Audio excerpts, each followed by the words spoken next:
doubt, courage, persecution, forgiveness.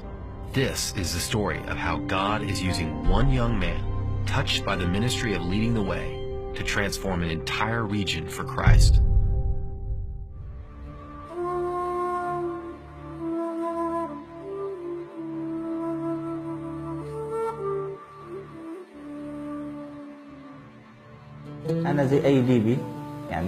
As every Libyan, when I was a little boy, I used to go to the Quranic school.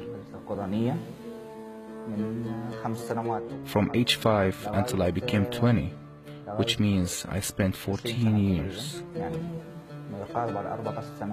After this time, I was approved and passed the test of memorizing the entire Quran.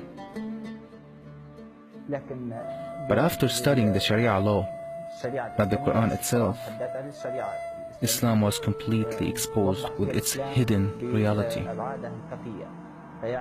During the 3 years of my studies, little by little, I had serious concerns about Islam. After discussing these questions with friends and not getting answers that would convince me, they become hostile to me. They told me there's a verse in the Quran that urges Muslims not to seek answers to questions about some things, as it may hurt them if they know the answers. I lived in struggle for more than 4 years. I got to a point when Islam had no part of my life and religion ceased to exist. Muhammad meant nothing to me. I became an atheist.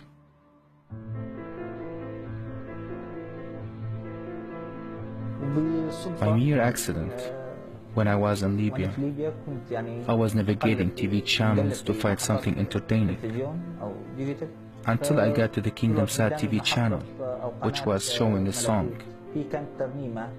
I started to hear words that we never use in Islam. I wanted to communicate with them, so I picked up their phone number, which is in Lebanon. I kept contacting them. I communicated with a brother called Kamal. Our correspondence lasted for 2 years. He introduced me more to Christ. I learned about who Jesus is and how to be Christian. This was for 2 years. After that, I corresponded with them again until they introduced me to a Christian brother.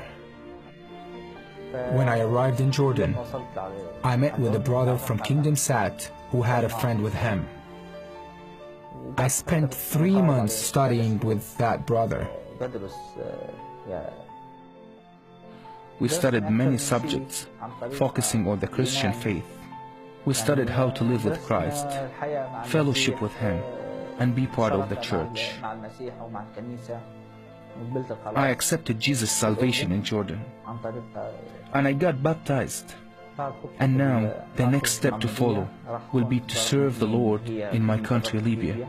People in Libya need to know Jesus, the God and Lord. Certainly there's a lot to be done there.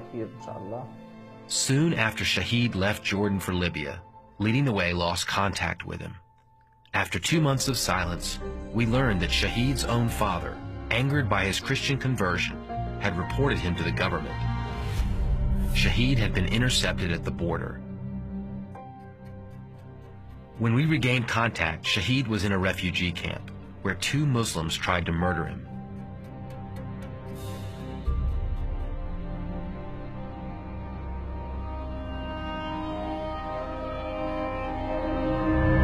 But the Lord saved him twice. Shahid shared why the Muslims wanted to kill him so badly. I couldn't keep my mouth shut. I had to share Jesus with others. Through the help of Leading the Way's Help the Persecuted ministry, Shahid was released from the refugee camp, and he called to thank us. I am free. Please thank everyone who helped me. Thanks for the lawyer and all that he did. Thanks for caring. Since then, Shahid has led many to Christ. He is baptizing Muslim converts. He is helping our team follow up with listeners in the Muslim world. He is connecting Leading the Way with other persecuted Christians to help them. And he has planted churches across North Africa and Europe after only 2 years of being a Christian.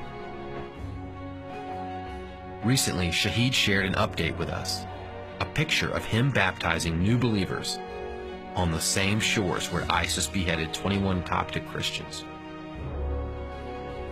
Shahid has been radically transformed by Christ, but he is not content to keep his faith to himself.